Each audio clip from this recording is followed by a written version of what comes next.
Welcome to Life Words Day by Day. We are in 2 Samuel chapter 6, where worship is being restored after a long delay when the Ark of the Covenant was not present among the people.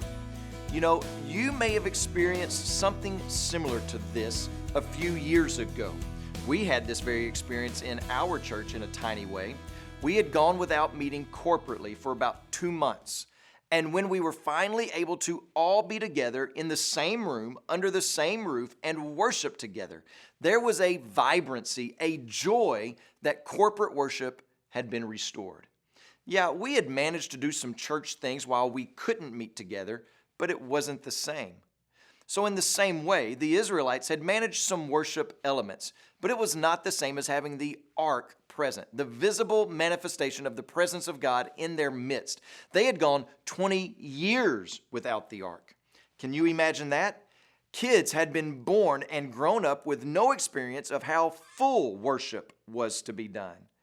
How might you think we might respond if we had gone 20 years, 1,040 Sundays without worshiping God together, fully, as we are called to do? 1,040 Sundays of our worship being disjointed, dislocated, because God was not in His proper place. Do you think that there might be full expression of worship among the redeemed? Well, of course. Now, I also want to say this. What we see taking place with David in 2 Samuel 6 is not just full expression, but it is also humble rejoicing. Why do I say that? Well, let's consider this text. One detail that we are given is that David is wearing a linen ephod. Some people say that David is acting in a priestly way because he is wearing this linen ephod and making sacrifices on behalf of the people. Well, I don't disagree with that at all. And we know that the linen ephod was significant all the way back to 1 Samuel chapter 2 when Samuel, as a boy, wore a linen ephod and was ministering before the Lord. But what we have here is David having taken off his royal garments to be seen in the garments of a servant. David has lowered his status before the Lord. He has taken on the garments of a servant. Now, we know that clothes can be used to display status, and in that particular day, it was the same. People put on sackcloth and covered their heads in ashes to convey mourning. Religious leaders would tear their garments if they thought they had heard blasphemy.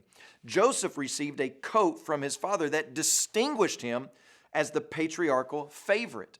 So it shouldn't be a surprise to us that David here is taking off regal garments to take on the form of a servant. We see this further later on in the text when David's own wife, Michal, says, dripping with sarcasm, how the king honored himself today, uncovering himself. In other words, she was saying, you were not kingly at all, not regal in the least, not distinguished or reserved or majestic. You look like a slave boy trying to impress the slave girls. And notice what David says there.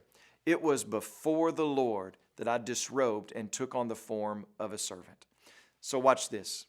The more of the glory of God we see, experience, understand, the more humble we become.